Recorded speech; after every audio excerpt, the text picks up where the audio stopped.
Hello there, and welcome to CSE 391. My name's Hunter Schaefer, and I'm going to be your instructor this quarter.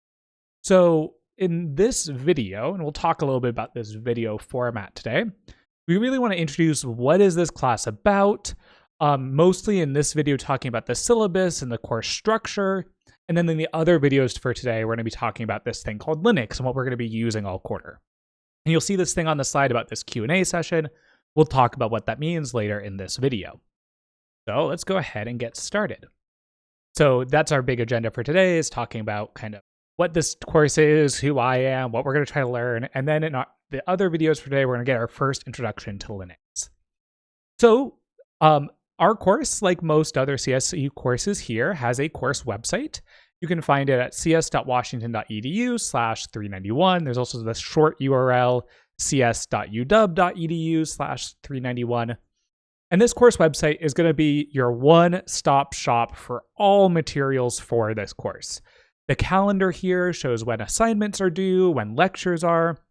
I don't have any lecture materials up yet because this is before the first day, but we'll also have all of our lecture materials, including these videos that you're watching right now, on the course calendar. And all of the commands I'm typing, or all the files I use and examples, all of that will also be here. You can also, this is where you'll find your homework assignment and links to important course tools. Importantly, I want to direct you to the syllabus, which is a very important thing that you should make sure you read and are familiar with before taking this course. Now, I'm going to talk about some highlights of the syllabus today, but that doesn't replace you actually reading the syllabus. So make sure you're familiar with that and you're familiar with all our policies here in CSE 391. Now, what is this course? That's our course website. That's where you're going to find all this information. What is CSE 391? So in some sense, our learning objective is to teach you this thing about Linux tools. And it's a very broad term. It's not very well defined what exact things that you should learn in this course. There are lots of things we could cover, and we're trying to give you an introduction to the best hits. So we're going to show you a collection of tools and topics that aren't quite addressed in other CSE classes, but they're very crucial for software developers or people that use computing systems to know. This is not necessarily a class that's going to make you better at something like CSE 351. A lot of students take this class while they're taking 351. And that's partially, and we recommend that because 351 does a lot of stuff in the Linux terminal.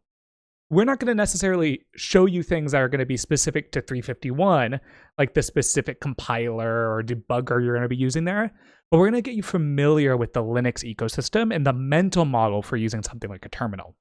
And these skills are so useful if you go into industry or academia.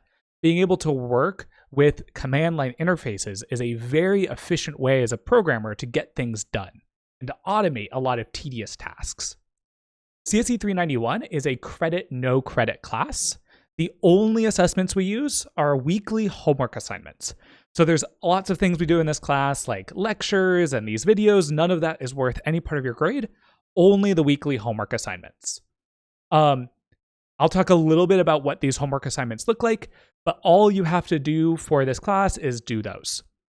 One thing I should mention, it's kind of a common misconception about 391, is that because it's a 1-credit class, it's no work to do. That's not true.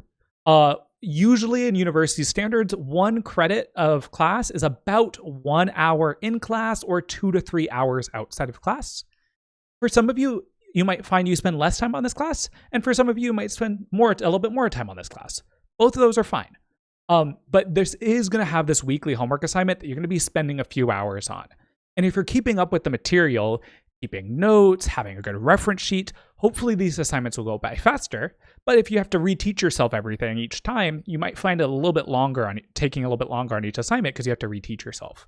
Which is exactly why we're structuring this course this quarter, try to help you build up these study habits, try to help you build up a good mental model in the form of instruction we'll be using, which is these videos and kind of these in-class Q&A sessions. So our course does have a textbook. It's a useful one, but we're not going to be doing any assigned readings out of it.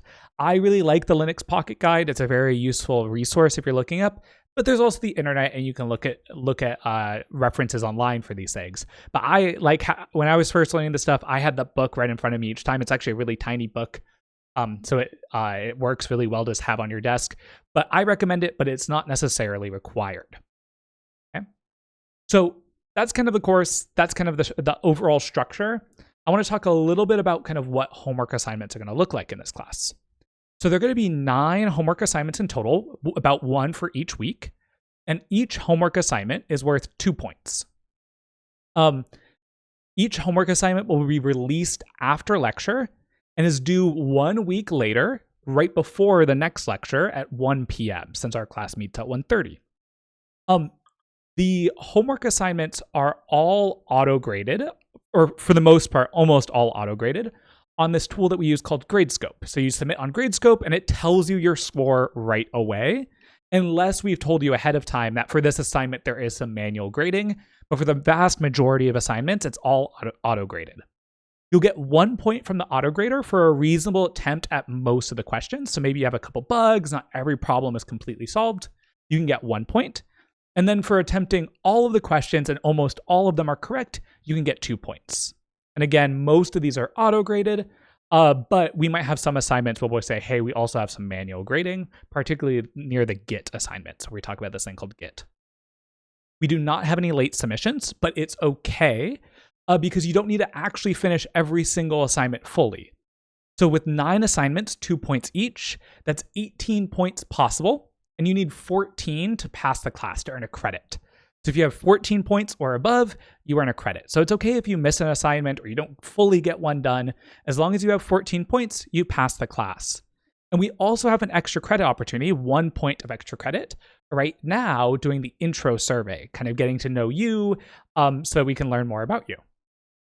Now, because there's kind of actual work in this class, we don't also expect you to do this in a vacuum. That a really great way of learning is working with others, either the course staff or your peers. So collaboration is encouraged. You should talk to each other about concepts and these things from this class, because understanding this stuff well while we're in the classroom together is going to set you up for success in the future. And it's okay if things are confusing the first time you see them. Learning is a practice. It takes time and it takes practice. So we encourage collaboration, but please make sure that all of the work you submit for this class for assessments is your own work. You should never look at someone else's solution for a problem. You should never copy it. You should never share your solution with someone else. And our syllabus has some examples of encouraged collaboration and prohibited collaboration. And like many other CSE courses, we run software to make sure that you're not submitting someone else's work. So make sure you type it up on your own, but you're more than welcome to talk to people at a high level about these assignments or review concepts with other people. That's kind of what assignments will look like in this course. Now, how can you get help in this class? Well, the best place to get help is the discussion board. So we have an EdSTEM discussion board where, and I'll talk a little bit about office hours in a second, where you can post questions either privately to just me and Colton, the TA, or publicly, and you have the choice to be anonymous or not anonymous in the public post, where you can ask questions about the course concepts, about something you're stuck on with a problem, and that's the best place that you can get help from us. You really shouldn't be emailing me or Colton about individual questions about assignments. The best place to do it is on that EdSTEM board. Ideally, you can ask a general question that's public so that other students can benefit from the answer. So we don't have to answer the same question over and over again privately. And you're more than encouraged, you're definitely encouraged to participate in that discussion board. Try to answer other people's questions. Don't worry if you don't get the exact right answer. EdSTEM actually does a really good job where I can go back and say, like, if a student answers like, oh yeah, that's totally right. So you could definitely say what you're thinking, even if you're not 100% certain. You participate in the discussion. For personal questions about personal circumstances, you can post privately on the discussion board, so then only Colton and I can see it. Or if it's a really serious personal situation, you can email me directly. That's totally fine. But if it's not like a serious personal situation, don't be surprised if I email you back. If you emailed me about some homework question saying, hey, that's a great question for the EdSTEM discussion board. That's really the best place to get help asynchronously. The other place is office hours. So Colton and I both host office hours. You can actually see, so Colton is going to be our TA this quarter. Both of us hold office hours. I have mine on Monday and Wednesday. He has his on Monday. We find that this Monday office hours is really helpful because a lot of students generally need that time on Monday when the assignments are due on Tuesday. You should definitely start earlier than Monday, and so you can post questions on the discussion board so we can help you asynchronously. But we have these Monday office hours, and I also have Wednesday ones. So if you want to talk about course content or anything like that. That's us, and we're really excited to get to work with you this quarter. Okay, one other thing I want to introduce in this video, and then I'll kind of show you then I can kind of demonstrate why you're using this tool called Item Pool that you're watching this video on. So we're unsurprising for most people, this quarter is being conducted remotely. That should be a surprise right now. So the lecture content is not going to be happening in our live class sessions. All of the content for the course is going to be shared as pre-recorded videos on this tool called Item Pool that you're using right now. Item Pool, you don't need an account, you don't need a login or anything like that. It's basically a wrapper around YouTube that lets me stop and put questions, kind of like an interactive exercise to help you check your understanding. So all of the course content is in these videos. You could watch them at your own pace, which I think is a very powerful part of this meeting. That if I go a little quickly over something, you can pause and have me slow down, or you can speed me up if I'm going a little too slow. And these test your understanding questions will pop up. The video will pause itself and it will ask you to answer questions just to help you test yourself. They're not worth credit or anything. They're there to help you. I want to note what might seem a little bit weird is all of the recordings are actually from a previous quarter. They're from Josh's quarter last quarter. So you could ignore any administrative details, like if Josh is talking about, oh, this assignment is due in February because we're in March and April now. The reason I'm using Josh's videos is because he took the videos I made last fall and already made a bunch of improvements to them. And I was looking over them like, wow, these are already so great. I don't need to redo this again. And so you're going to be seeing Josh most of the time talking during the videos. And then I'll be with you during the live class sessions where we'll answer questions and kind of do more interactive learning style. Any correct dates, because I said ignore those administrative details, any corrections or things to ignore, I'll put in a post on EdSTEM for that week saying, oh, Josh said an assignment is due Thursday this week. Ignore that. That's not part of our quarter, right? But all of the content Josh talks about is excellent, and you should definitely listen to him. He is a great teacher. That's part of the reason why I wanted to use his videos too. So then you watch those videos each week, and technically that's all you need. Like that's going to cover all of the material that you need for the course. There's some exceptions where some of the questions that we intentionally mark as such are ones that you have to do a little bit of research to figure out how to do, because we're only going to be together for 10 weeks. And we want you to learn how to teach yourself new ideas in this Linux tool. So we want to give you a solid baseline so that you can look these things up. Now, one thing that students found very helpful is the lecture content's fine, but particularly when doing something like this with a tool in class, you really don't learn by listening to me or Josh just show a bunch of commands. If you just sit there and listen to us talk, you're going to be like, fine, I think I get it, but this was confusing. Linux tools in particular, like any other topic you learn by doing. You have to actually try running the commands and seeing what happens. Or you might be wondering, what if you try this? And you can try it. And unless you're trying to do something that will delete your whole computer, you probably won't mess anything up. So in the class sessions, I'll be hosting a Q&A session where I'll do a little bit of recap from the stuff in the videos, and I'll answer any questions you had from the video.